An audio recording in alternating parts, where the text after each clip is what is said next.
श्रोता प्रेमियों, मैं राम सागर शास्त्री आप लोगों के समक्ष रखने जा रहा हूं सत्यभामा का पूर्व जन्म।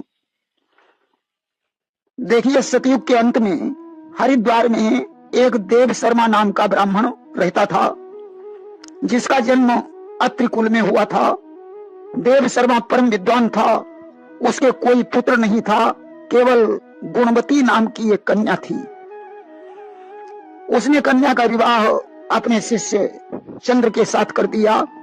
चंद्र अपने पिता के समान देव शर्मा की सेवा करने लगा। एक दिन देव शर्मा चंद्र के साथ कुश लेने जंगल को गए। वहां किसी राक्षस ने दोनों को मार डाला। अपने पुण्य के प्रताप से वे दोनों विष्णु लोक को गए।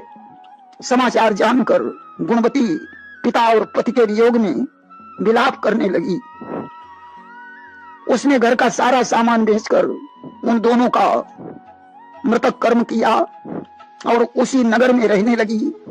अब तो गुणवती संसार से विरक्त होकर दो व्रत करने लगी, एकादशी और कार्तिक मास का व्रत। धीरे धीरे गुणवती दुर्बल और कमजोर हो गई। एक दिन वह गंगा स्नान करने गई। ज्यों जल में घुसी, शीत से कांपने लगी और उसकी मृत्यु हो गई। वैकुंठ से उसके लिए विमान आया।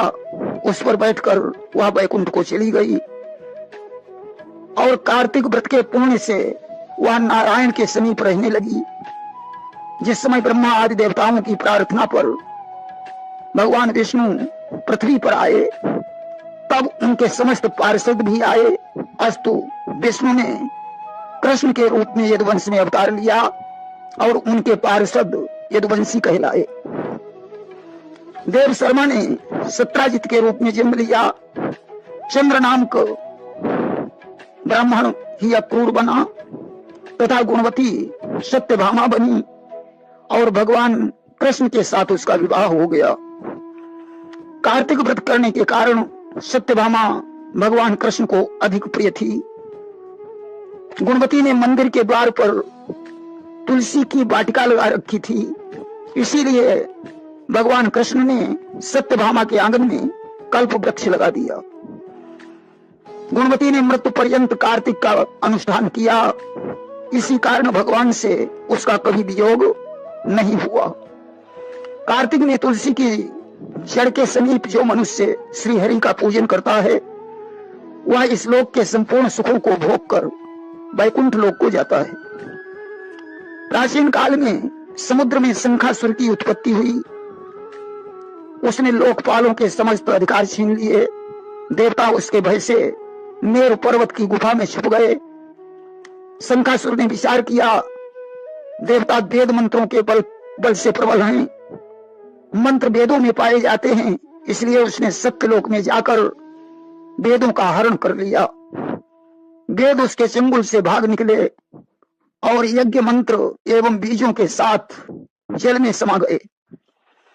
शंखासुर ने जल में वेदों को ढूंढा, परंतु वे उसे दिखाई नहीं दिए। उधर देवता विष्णु के पास गए। भगवान शयन कर रहे थे। उनकी स्तुति सुनकर भगवान विष्णु जाग गए। उन्होंने कहा, आज कार्तिक शुक्ल पक्ष की एकादशी है, इसलिए यह तिथि प्रीतिदायिनी और माननीय होगी। वेद जल में स्थित हैं। मैं शंखासुर का वध करके अभी उन्हें लाता हूं। आज से मैं कार्तिक मास में जल में निवास करूंगा। भगवान मत्स्य रूप में जल में कूद पड़े। शंखासुर का वध करके ऋषियों द्वारा जल में बिखरे हुए वेद मंत्रों को इकट्ठा करवाया।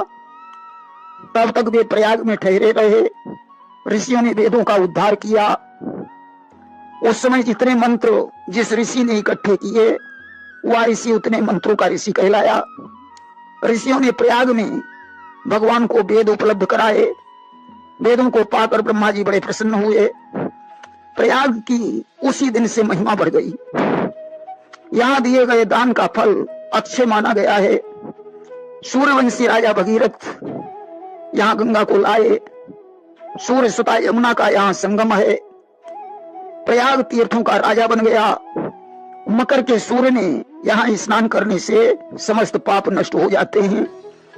इंद्रादि देवता अपने अंश से प्रयाग में निवास करते हैं। देखिए, जिस घर में तुलसी होती है यमदूत वहां नहीं जाते। तुलसी के वन वाला घर तीर्थ स्वरूप बन जाता है। आंवले के फलों और तुलसी के पत्तों के मिश्रित जल से स्नान करना गंगा स्नान का फल देता है। आंवले की उत्पत्ति ब्रह्मा जी के अश्रुबिंदु से हुई है। देखिए, जिस समय प्रलय काल में ब्रह्मा जी अविनाशी परम ब्रह्म का जप कर रहे थे तो भगवत दर्शन के अनुरागवश उनकी आंखों में प्रेमांसु आ गए। वे अश्रुबिंदु पृथ्वी पर गिरकर आंवला का वृक्ष बन गए। कार्तिक व्रत के पुण्यदान से कलहा नाम की राक्षसी का भी उद्धार हो गया था। देखिए, करवीरपुर में धर्मदत्त नाम का एक ब्राह्मण रहता था। एक बार वह कार्तिक मास में भगवान विष्णु के मंदिर में जागरण करने जा रहा था। रास्ते में उसे कलहा नाम की राक्षसी ने घेर लिया।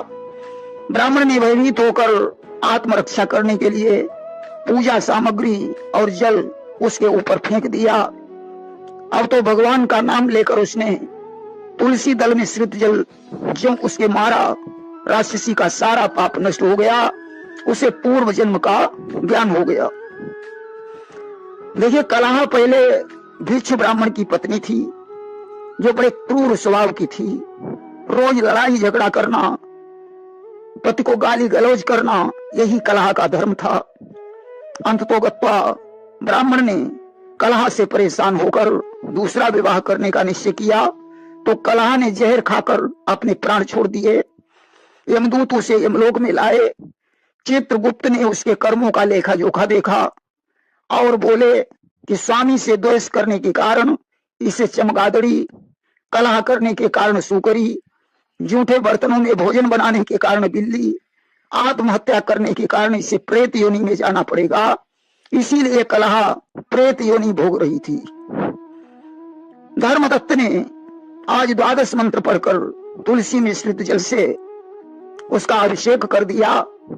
अब तो वह दिव्य रूप धारणी देवी बन गई।